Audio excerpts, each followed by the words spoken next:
వేములవాడ రాజరాజేశ్వరి క్షేత్రం అభివృద్ధికి రేవంత్ సర్కార్ భారీగా నిధులు మంజూరు చేసింది. వేములవాడలో పర్యటనలో ఉన్న సీఎం రేవంత్ అనేక అభివృద్ధి కార్యక్రమాలకు శ్రీకారం చుట్టారు. ఆలయ అభివృద్ధి పనులకు 127.65 కోట్లు మంజూరు చేశారు. ఆలయ కాంప్లెక్స్ విస్తరణ, భక్తులకు అవసరమైన అధునాతన సదుపాయాలకు 76 కోట్లు కేటాయిస్తూ ఉత్తర్వులు జారీ చేశారు. ఆలయంలో అన్నదాన కేంద్రం ఏర్పాటు చేస్తూ ప్రభుత్వం ఉత్తర్వులు జారీ చేసింది.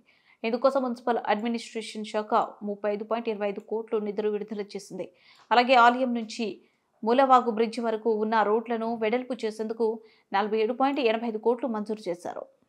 పోరాటంలో చాలా సార్లు నన్ను ఆహ్వానించడం ద్వారా ఆనాడు మీ సమస్య నా దృష్టికి తీసుకొస్తే మనకు అవకాశం వచ్చినప్పుడు ఆ సమస్యను పరిష్కరించాలి అని చెప్పి ఆనాడే మీకు మాట ఇవ్వడం జరిగింది. ఇవాళ అదే కాకుండా కలికోట సూరమ్మ ప్రాజెక్టు పాదయాత్ర సందర్భంగా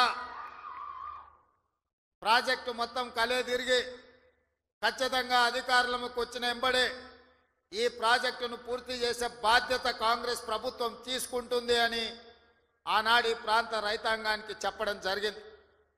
ఆ రోజు పాదయాత్రలో పెద్దలు జీవన్ రెడ్డి గారు ఈ జిల్లా స్థితిగతులను, ఈ జిల్లాలో గత 40-50 సంవత్సరాల నుంచి చేసిన అభివృద్ధిని, ఈ ప్రాంతానికి ప్రాతినిధ్యం వహించిన ప్రజాప్రతినిధుల గురించి వారు తెలియజెప్పినప్పుడు ఈ కరీంనగర్ గడ్డకు పరిపాలన చాతుర్యమే కాదు పోరాటాల పౌరుషం ఉన్నదన్న సంగతి ఆ పాదయాత్రలో కూలంకషంగా తెలుసుకోవడం జరిగింది.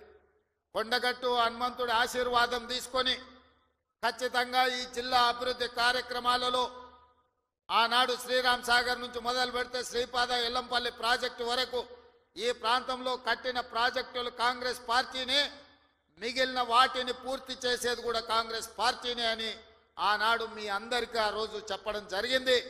ఈరోజు మళ్ళీ కాంగ్రెస్ అధికారంలోకి వచ్చి కాళేశ్వరం అసంపూర్తి ప్రాజెక్టులు కావచ్చు, అందులో ఉండే ప్యాకేజీలు కావచ్చు, కలికోట సూరమ్మ ప్రాజెక్టు కావచ్చు, సిరిసిల్లలో ఉన్న ప్యాకేజ్ 9 కావచ్చు, ఇట్లా చెప్పుకుంటూ వెళ్తే ఈ ప్రాంతంలో వాయిదాలు పడుతున్న సాగునీటి ప్రాజెక్టులను పూర్తి చేయడానికి మీ జిల్లా ఇన్ఛార్జ్ మినిస్టర్ పెద్దలు ఉత్తమ్ కుమార్